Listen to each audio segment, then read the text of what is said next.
返回值类型是否和实际函数匹配。那有时候这时候我们根本就没有指定返回值，所以它也没法检查，所以这时候呢，它只能睁一只眼闭一只眼，然后就不检查了。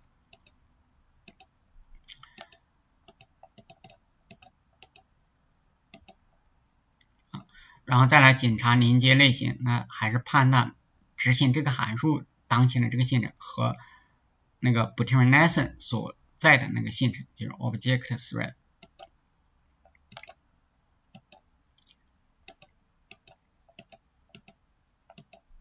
好，判断连接类型。那现在是 Queen connection 对列模式，所以它会通过这个 det 函数判断你有没有指定返回值，或者说你有没有要求接收返回值。那这个时候是为空指针的，所以是没有返回值。